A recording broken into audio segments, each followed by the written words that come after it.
Yo, Geeks, tudo em cima! O mangá de One Piece sempre nos proporcionou clashes de Haki do Conquistador que se tornaram memoráveis e formidáveis e que ficarão marcados na nossa mente para sempre. Clashes entre monstros, entre bestas que fazem ali ilhas inteiras estremecerem, o mar se agitar e tempestades serem criadas ou desfeitas através destes poderes.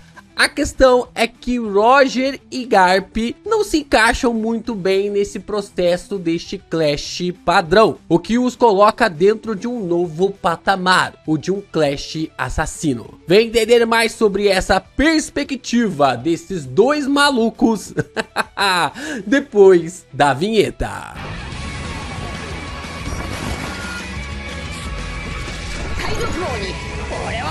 O Clash do Haki do Conquistador foi colocado na trama de One Piece de forma sutil para mostrar a escalada de poder de alguém. A gente lembra lá da batalha do Shanks contra o Barba Branca e tudo era algo ainda meio que sutil. A ideia ainda estava meio que surgindo na cabeça ali do Oda e depois foi escalonando ali para realmente ter essas rajadas de raios que nós observamos no atual momento do mangá. E tudo isso pra gente observar o quão poderoso era aquele personagem, o quão poderoso aquele personagem poderia se tornar, ou se aquele era o ápice do seu poder logo de cara. Se o seu clash contra o seu oponente rompiam as nuvens, por exemplo, isso já queria dizer que você já estava em um nível de um Yonkou ou acima disso. É algo muito interessante a gente sempre levantar ali a ideia sobre quando a gente se lembra se o Luffy estava no nível de um Yonkou ou não. Se ele estava no mesmo nível de Big Mom, de Kaido e dos demais personagens, como Shanks ou até mesmo ali Barba Negra e Barba Branca anteriormente. A questão é que o Oda ele não deixa claro esse tipo de estigma através do seu próprio texto, mas as ações dos personagens justificam os seus feitos. Ou seja, para você ter um nível de um Yonkou, você precisa gerar um clash e as nuvens precisam rachar. Elas precisam ser meio que limpar os céus, né? A divisão ali dos golpes precisa realmente limpar os céus para que o seu poder seja propagado. Ao longo do mangá, nós observamos então vários clashes memoráveis, como o de Shanks versus Barba Branca, que é, se eu não me engano, o primeiro clash de Haki do Conquistador de forma absurda na história e que depois o Oda foi meio que escalonando através ali desses dois personagens absurdos. Nós observamos também Roger versus Barba Branca, né, que a gente tem ali um pouco mais das evoluções das habilidades do Ryo, a maneira como isso é colocado na história, e logo em seguida o Oda já coloca o Roger e o Barba Branca nessa visão para marcar como eles eram extremamente apelões, sem nem que suas lâminas tocassem uma na outra, né, sem com que as suas armas tocassem ali para gerar o seu golpe fatal. Nós também temos Big Mom versus Kaido, né, que também acaba limpando ali o céu, né, fazendo toda ali uma construção fantástica, mostrando a equivalência do que era ser um Yonkou, né, o que era ter este poder e falando, olha Luffy, se você quiser derrotar esses dois caras, se você quiser ter chance contra o Kaido, você precisa ter pelo menos essa projeção. Você pelo menos precisa, quando chegar ali no confronto contra o Kaido, precisa estar neste patamar. Nós então temos Luffy versus Kaido, né, principalmente nos golpes finais do Luffy, já no seu estágio Nika, né, já ali na sua marcha 5 e nessa projeção para ter um dos clashes mais absurdos que a trama de One Piece já pôde nos proporcionar. E o mais recente que nós tivemos foi de Shebeck versus ali o Harold, um confronto realmente que acabou gerando projeções de 5 quilômetros, né? Ali um diâmetro de 5 quilômetros através dessas projeções que foram realmente disparadas para todos os lados através do haki do conquistador desses dois personagens. Todos esses clashes absurdos representam o topo do poder no mundo de One Piece. Todos esses personagens são extremamente poderosos e carregam realmente uma leva inacreditável através das suas habilidades. Inacreditável também é você deixar o seu like, se inscrever aqui no canal e também compartilhar os nossos conteúdos aqui na plataforma. Quer continuar o canal do Geek Brasil? Quer fazer o canal do Geek Brasil continuar crescendo? Tô me enrolando tudo aqui. Continue reagindo aos nossos conteúdos aqui no YouTube, né? Deixando o seu like, se inscrevendo, deixando o seu comentário, você compartilhando os nossos vídeos, se tornando membro, mandando o seu hypar, mandando um valeuzinho aí pra continuar fortalecendo os nossos vídeos. Isso tudo proporciona ainda mais um âmbito legal pra gente continuar comentando sobre One Piece. Lembrando que hoje nós temos a nossa live semanal aqui pra gente falar sobre esse mangá fantástico. Então cola com a gente lá pelas 7h30 da noite pra gente continuar falando mais sobre One Piece. A questão é que o Clash também foi colocado na trama para outro propósito: medir a força do seu adversário. Quando você vai lutar contra o seu oponente, você precisa meio que tipo assim saber o quanto de energia você pode gastar através ali de cada golpe. Quando você ataca a arma do seu adversário, você está medindo até onde pode chegar e ao mesmo tempo está medindo onde o seu adversário pode chegar. Todo o Clash é basicamente isso, são dois confrontos entre dois personagens para saber qual é o nível do seu adversário, para que você poupe energia ou que você gaste mais para não ser executado. Se o seu adversário fraquejar, o seu próximo ataque pode ser mais devastador, pode ser mais forte. Você já mediu ali que o primeiro golpe é simplesmente um golpe que fez ele já estremecer, fez ele já perder a base. Então você força um pouquinho mais para que ele seja derrotado. Se você fraquejar, você pode reajustar a sua força ou tentar escapar, né? Se no ataque ali você sentir que, caraca, eu tenho que colocar mais força, eu tenho que colocar mais poder, você precisa realmente se equiparar ao seu adversário ou correr.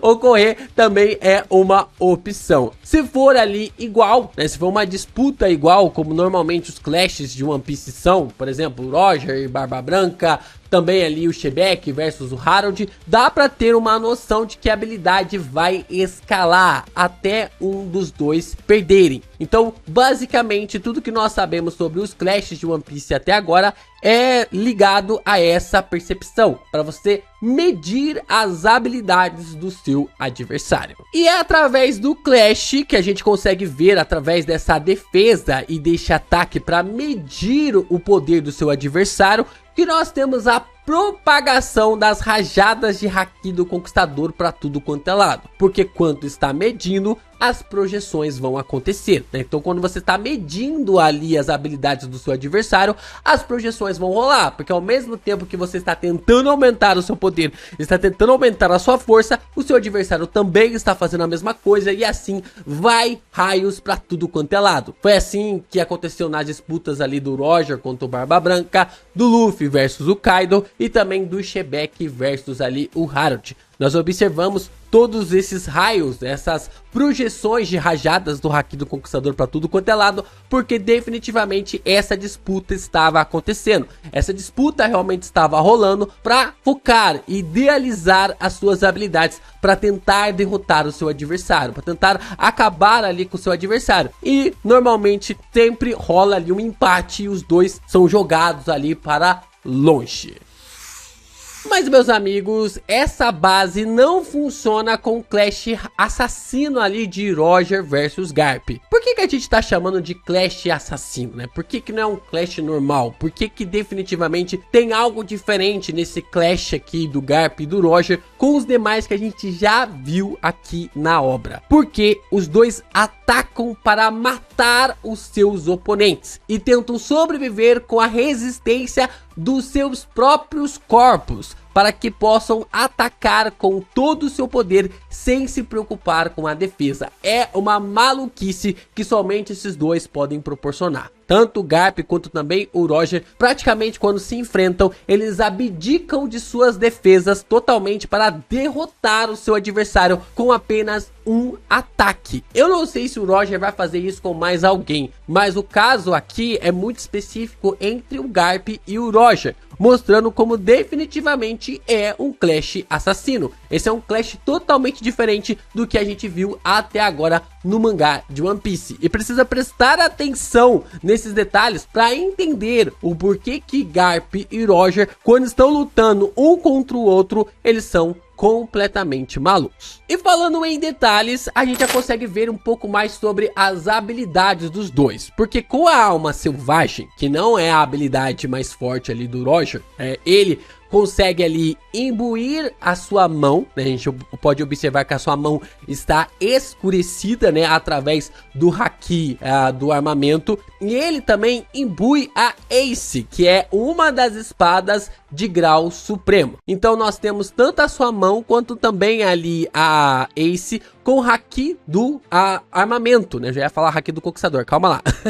Então tem o haki do armamento e agora sim com o haki do conquistador avançado. Então ele imbui ali o haki do conquistador juntamente com o haki do armamento e ataca o Garp usando o estilo Ryo para nem precisar tocar no Garp para gerar o ataque. Então ele meio que consegue ali, meio que no ar, né, meio que no conflito, e ele gera o dano bem ali na parte esquerda, né, do personagem, né, na parte esquerda do Garp. Nós observamos que o ataque ali do Roger vem da direita para a esquerda, né, aqui da direita para a esquerda e de baixo para cima. E dessa forma ele acerta o estômago do Garp, que já desmaia logo após o ataque. Já dá pra ver que o sangue saindo ali da sua boca, ele completamente com os olhos apagados, né, com os olhos ali desmaiados, mostrando que definitivamente um ataque do Roger foi suficiente para derrotá-lo, né,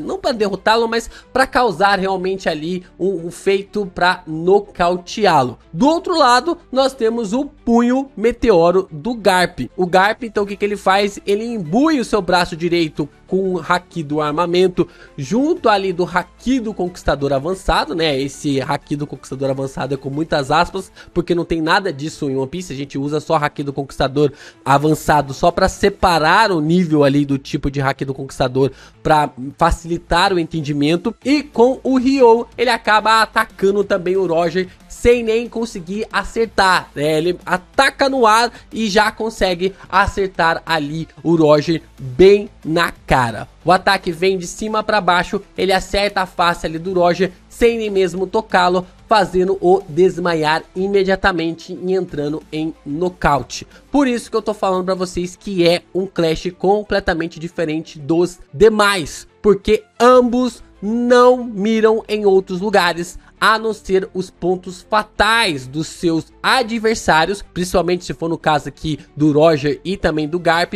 para neutralizar a batalha em um único golpe, em um único poder, uma única habilidade. Então essa é a diferença entre Roger e Garp versus os demais. Não existe propagação de Clash porque os dois malucos vão com o peito aberto para lutar contra o seu oponente. Por isso que eu falei, não existe defesa, é simplesmente ataques insanos para tentar acabar com o seu adversário com apenas um único ataque. Eles não atacam as armas dos seus oponentes para tentar medir ali as habilidades, para tentar realmente saber se podem aumentar o seu poder ou não. Eles atacam os corpos dos seus adversários sem se preocupar com suas defesas. Então, literalmente, eles atacam ali, o Roger ataca o Garp e o Garp ataca o Roger, já sabendo que vão receber as pancadas. Só que a questão é, se ele vai ser apagado depois deste ataque ou se ele vai permanecer consciente. Essa é a diferença entre ambos, através ali do Clash assassino e um Clash padrão em relação ali aos dois personagens. Garp e Roger em seus confrontos são monstruosos. Não é espanto nenhum acreditar fielmente nas palavras de Sengoku de que quando esses dois se encontravam,